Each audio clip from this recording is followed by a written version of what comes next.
Speedway Report is produced and broadcast by the Zeus Radio Network for Racers Reunion Radio.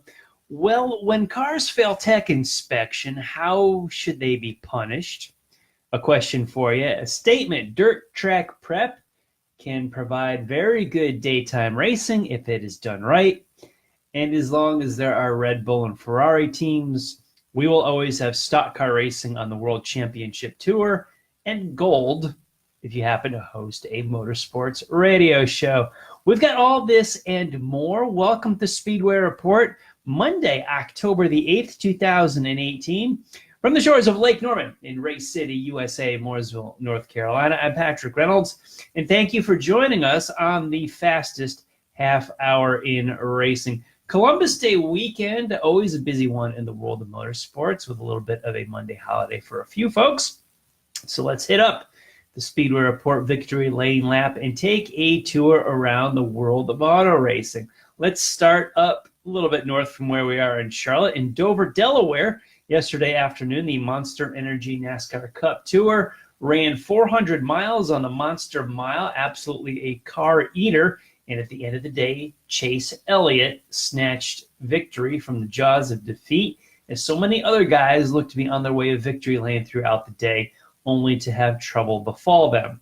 On Saturday, kind of the opposite, as the Xfinity cars ran 200 miles on at Dover, and it was kind of the Christopher Bell show. He slapped them around and went to victory lane. NASCAR's K&N Pro Series East ran their season finale on Saturday morning as a little bit of rain showers washed that out on Friday afternoon.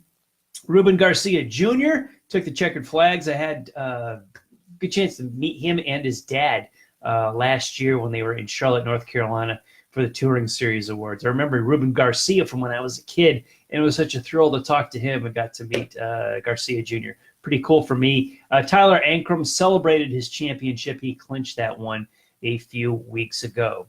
In Japan, in Formula One, Lewis Hamilton was your winner.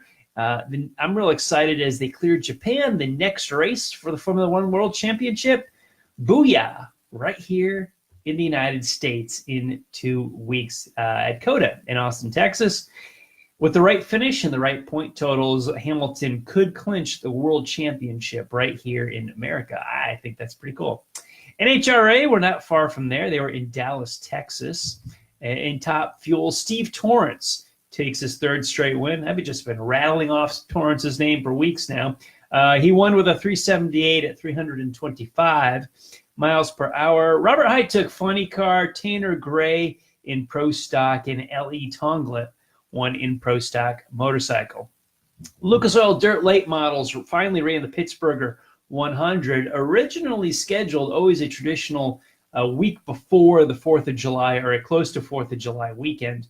Summertime action up in Pennsylvania. Bobby Pierce won that race. Weathered out in over the summertime.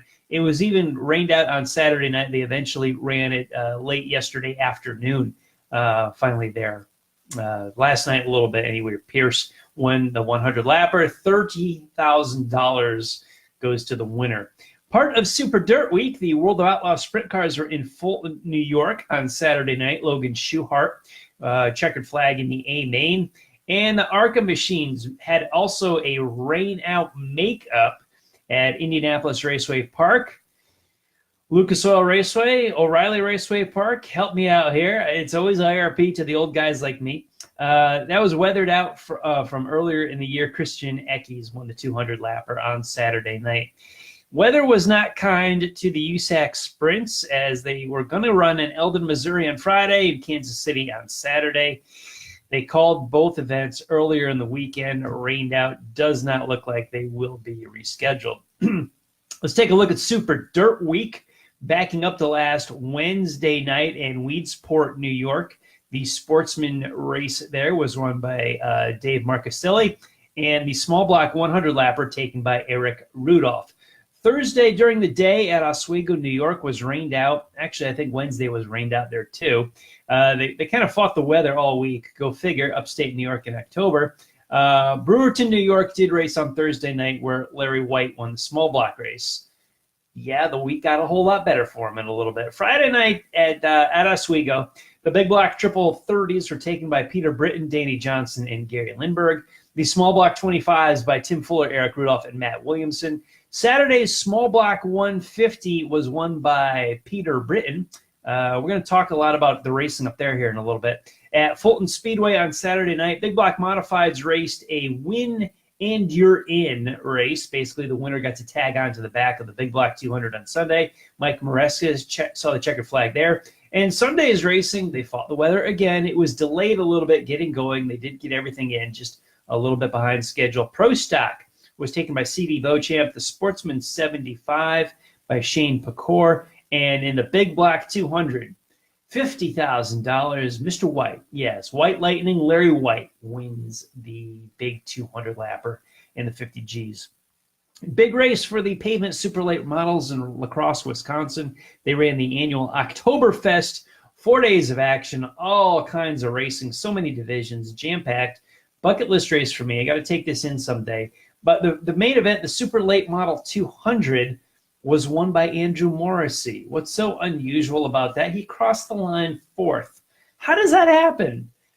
Stay tuned. We're going to get to that in a little bit. That clears the victory lane lap. Let's talk about some of the stuff we just talked about, a little in-depth action. The racing at Oswego, aside for Friday night during Super Dirt Week, was largely a daytime style race. Now, we're all familiar with Oswego, 5/8 of a mile. Fairly flat, but sweeping turns, good for passing. And they bring in truckloads of clay once a year. And they hold Super Dirt Week at Oswego, at the Steel Palace. So it is a dirt track for 1 week out of the year. Otherwise, it's paved. And we, up in the Northeast, we have our beloved super modifieds there, the wingless supers. The pavement modifieds, which I grew up on, they're there several times a year, the Race of Champions circuit and whatnot. So we've got this dirt race track for 1 week out of the year. The clay comes in several weeks ahead of time, but they only race on it for a few days. And largely, when you run dirt racing in the daytime, kind of stinks. Sun bakes it, rubber, beats into the track from the tires, and most daytime dirt racing services become a one groove, follow the leader parade. I grew up going to the Eastern States 200 at Middletown, one of my favorite events, but during the daytime, they were just really, to run side by side, it was real difficult there. It was a one groove track. Even Super Dirt Week before we went to Oswego on the Syracuse Mile, as big an event as it was, the granddaddy that it was, the amount of weight that it held, the actual side-by-side racing was really not there on the mile. It was an event. It was strategy. The racing was good, but wasn't fantastic side-by-side. Wow, did you see that type of an event? It wasn't. Whoever prepped the track at Oswego for the dirt racing that this past week gets a big hat tip from me. They provided a daytime dirt surface with multiple grooves. You could run the bottom, you could run the middle, you can run the top. Matter of fact, several of the fast guys and their fast groove that won were using the top lane on a dirt track that was flat during the day. I was not there. I was down here in Charlotte, but I was watching it online. There were enough people with the streaming service on there, and I was checking it out. And in the small block 150, Peter Britton put this move on Stuart Friesen, and it was only about 7 laps to go in the 150 on Saturday, and which was kind of cool with the two nicknames. You had Batman fighting Mr. Freeze for the win in the small block race. But you just never saw this. This was always a track position style of racing for the week, all the time up in Syracuse, and even most dirt tracks that race during the day. Years ago, I remember the series of 200s that the big blocks used to have. We had them at Weedsport, at Fonda, at Middletown, at I think Canandaigua ran one for a couple of years, but we had a few others. Rolling Wheels too, but we would usually see a single file of black streak surface. It was tough to race on. It became a track position type of event. Even on Sunday, in the big block 200, Larry White took the lead with about 20 laps to go. This was always, you'd run the race in reverse, where you'd pit for fuel, it was kind of textbook where you pit for fuel right in the fuel window so you could go the distance, and you wanted to be the first out of the pits. So when the guys that were not getting the mileage, they came to pit road, you were in position to take the lead, or at least advance your position and then hold on. And so many races went like that. But this track provided an opportunity for guys with old tires and new tires to still race. Well, old tires, you could creep along the bottom because there was a fast groove there. When you had new tires, you didn't have to stay on the bottom. You could go to the top and actually get around guys and put the new tires to your advantage and actually make up some ground. We saw multiple strategies. Goodness gracious, Jimmy Phelps, he tried to go all 200 laps without a pit stop. Now, forgive me, please type into the comments here or give me a boost on social media here. I'm not sure of the pit stop rule. I remember Frank Cozy winning the Eastern States 200 at Orange County. I want to say it was 89 and 1990, where he didn't pit either year. He just stayed out and let track position do the talking for him. And then dirt came with the pit stop rules, where like whatever it was, lap 50 to 125 or something like that. I don't know. They had different pit windows over the years. Now, help me out here, guys, that you're watching. If you can type into the comments section, what was up with the pit stop rule with Dirt Motorsports this year? What is it not active? Did I miss it? Is it obviously because Phelps was trying to go the whole way? He eventually pitted for fuel with about 3 laps to go. It was less than 5, I know that, and couldn't make, because I think in the final 25 laps of the race, the caution laps did not count. So when cautions flew, then that just hurt Phelps to no end, trying to go 125 miles on one tank of on fuel. Hats off to him, but yeah, nice try. But you had guys that were sticking it out like Phelps. You had guys running on old tires, guys pitting early, guys pitting late. I think, who was? I think White pitted for the win after halfway anyway. It was around lap 120 or 130. He put on new tires, and he was able to go. And so many years at Syracuse or Middletown during the daytime races, you couldn't anyway, even with new tires. You were better to put on the hard compounds and just keep your track position and do whatever it took. So amazing event in Oswego where you had multiple grooves on a daytime surface in a 200. That's a big deal to the Dirt Big Block Modifieds. That's huge for them. That's worth flying up to Syracuse Airport next year and driving up to Oswego for Patrick here. As we found out in the past recent weeks, track surfaces can be brutal as far as your racing health and expectancy goes. Robert Ballou suspended by USAC because he criticized the track surface at Eldora during the 4 Crown Nationals a few weeks ago. Ballou gets into a Twitter war with Tony Stewart, who owns the track, and eventually Ballou is suspended by USAC for the rest of the year, forfeits points money, can't race until 2019 and under a zero-tolerance policy. But Ballou was complaining largely of the track surface at Eldora. Stewart even volunteers to let him have the track surface next year for the 4 Crown from Sunday all the way up through the event, and could have it for the entire week, and Ballou could prep it any way he wanted. So prepping a dirt surface for racing is absolutely an art form.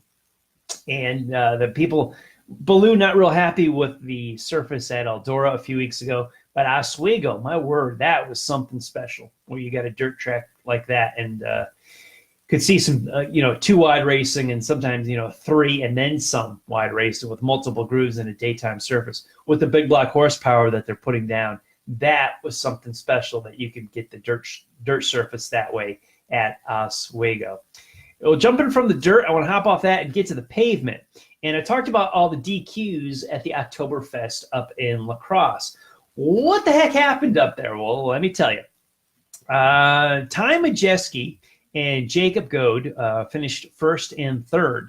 They were both disqualified for the intake manifold being too high. There was a height regulation on the intake manifold. They got busted in post-race inspection.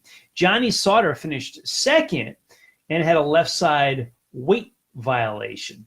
So what do we have here? We got 1, 2, 3 getting tossed, and Andrew Morrissey was a 4th place finisher. He passed tech inspection and is awarded the win. To me, very, very proper tech and disqualifying procedure. I cannot stand guys that finish a race, fail tech, and are just penalized points, penalized dollars, but keep the trophy and the win. No, I think you should be disqualified, period. Just what it says. You failed tech, you didn't pass, you're out and you're done. Let's move people up. First guy that can pass tech, good. You get the win. Morrissey gets the win. Now we're on the pavement. We're running a super late model race, and we have the top 3 guys thrown out tech inspection. Quite clear black and white rules. These guys failed. Does that sound familiar to anybody? It should. You know where I'm going with this. This sounds a lot like the checkered flag waving after the Snowball Derby down in Pensacola, Florida. We all wait for the room of doom after the race because we go through tech inspection. Who is the head of Five Flags Speedway tech inspection for the Derby every year? You got it, Ricky Brooks. Who was running the tech for the super late models at Oktoberfest and La Crosse? You got it, Ricky Brooks. He was up there and he ran tech. There's so many people that whine and bitch and moan about Brooks, and all he does is enforce the rule book that's in place. Then the people cry about before race tech and post-race tech. Those are folks that don't understand. You've got an entire field you have to get through tech to race. After the race, you can only take a few, and you can tear them down as far as you want. It's impossible to take cars and engines apart during pre-race tech and check everything. You can't do it. There's not enough time. It's logistically impossible. People that ask that probably have never worked on a race team, never worked on race cars, or at a speedway and done tech. You can't do that. You can't, like intake height. I don't know if you would or would not check that in pre-race tech. Weights, probably measurements on the body and heights, things like that. Carb spacer, I don't know if you would check that or not. Maybe not. But it's race team's job to present a legal car and to get to that, to present that to tech at the race. So you got Brooks enforcing the rules, good for him. You got, I don't wish bad on Sauter, Goat, or Majeski, but hey, if the rule's black and white and you're there, sorry, Charlie, you're out. I got no sympathy for you. Morrissey wins, good for him. That's how it should be. I wish the Sprint Cup, Monster Energy Cup Series would adopt the same procedure. I don't like this keeping the win, but we're losing points and money. Pull the win. Give the trophy to somebody else. That's the way it should be. I like that a lot. Don't give me that if I leave the racetrack and we want to know who won. Well, I left the racetrack, but a guy that cheated won, so I don't want to hear it. And I know the difference between cheating and passing tech. There's a difference between failing tech inspection and cheating. They're not always the same thing. I get that. So good for Ricky Brooks. Looking forward to him doing more work at the Snowball Derby coming up here in a few months. In Formula One, this is the first time in 2018, cool stat, that Lewis Hamilton led the entire distance. Doesn't that seem odd? It does to me after the dominating run that he's had. He's so close to clinching a world championship, and we've got several rounds left to go, which is how it should be. If he's that good and that dominant, let him clinch the championship early. We do not need playoffs or gimmicks to do this.